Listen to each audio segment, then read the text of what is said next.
All right, in this video I'm going to demonstrate how to add fractions with unlike denominators. So I'm going to start with an example. My example is 3/4 plus 1/3. So note here that the denominators are different numbers, 4 and 3. And we can't add two fractions whose denominators are not the same.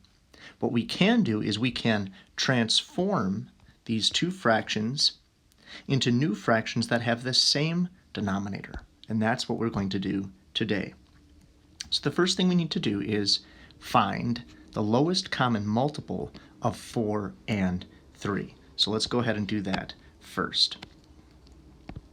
So to do so, we need to find the lowest common multiple, and I like to do that just with a simple table that looks like this.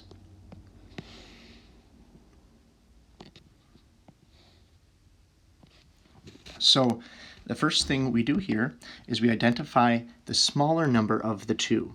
In that case, that would be 3. 3 is smaller than 4, and we record the next multiple of 3.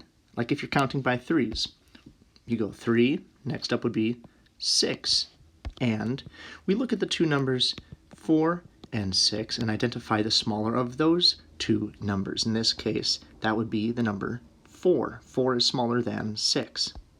And I count by 4s. What's the next multiple of 4? 4, 8.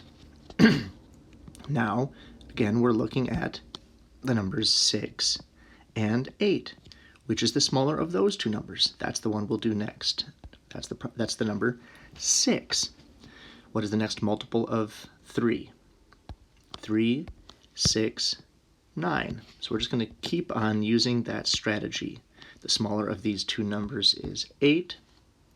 So I'm going to do the next multiple of 4. 4, 8, 12. Look at 12 and 9, which is smaller. 9 is smaller of those two. So the next multiple of 3.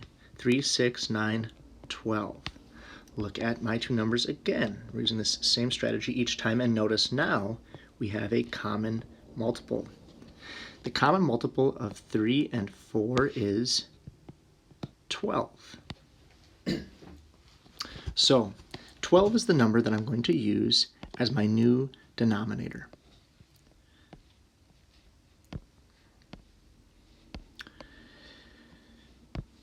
I'm going to create a new fraction problem here. My new fraction problem is going to use those new denominators that I arrived at down here.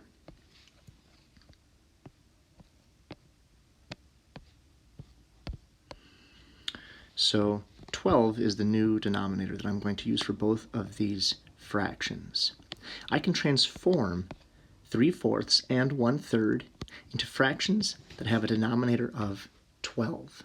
The question here is how? How do I get from 3/4 to a fraction that has 12ths? How do I get from 1/3 to a fraction that has 12ths? Let's give it a try. Let's start with 3/4.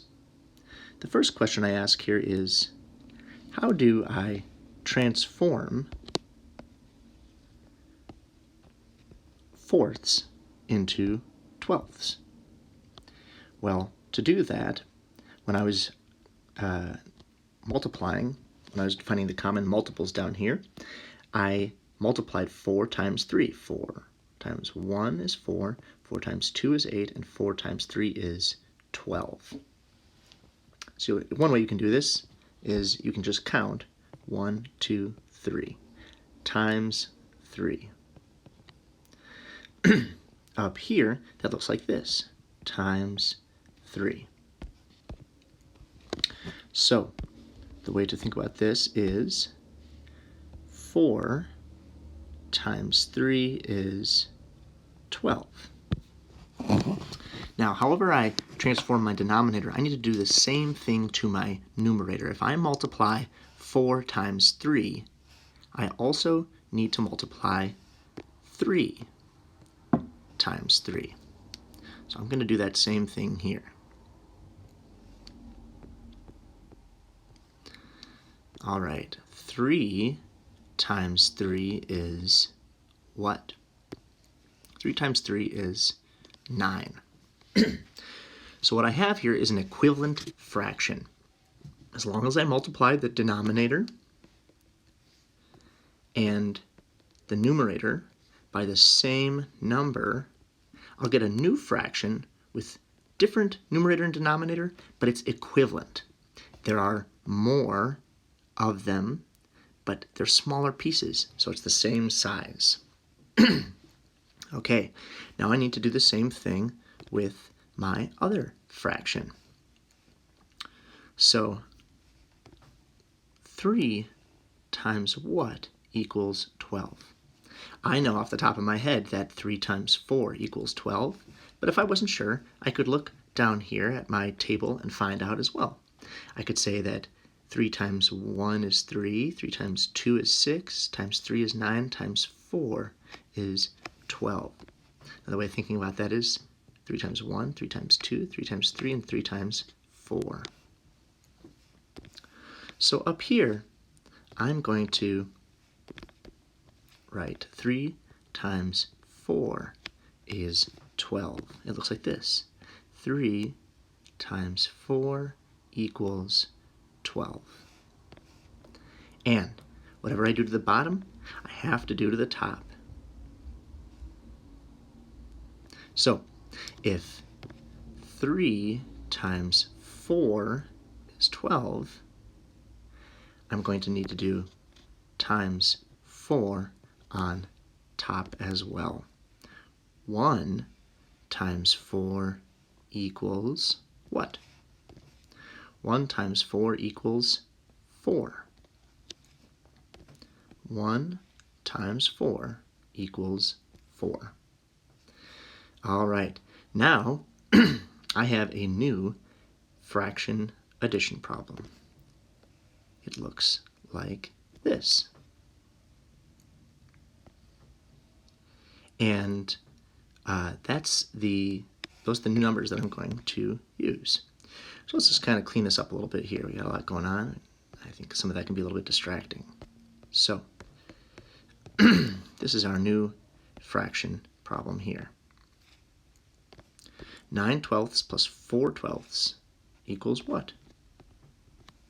Well, 9 plus 4 equals 13. 13/12. So that is a true answer. 9/12 plus 4/12 does equal 13/12. But 13/12 is an improper fraction. We might want to simplify that.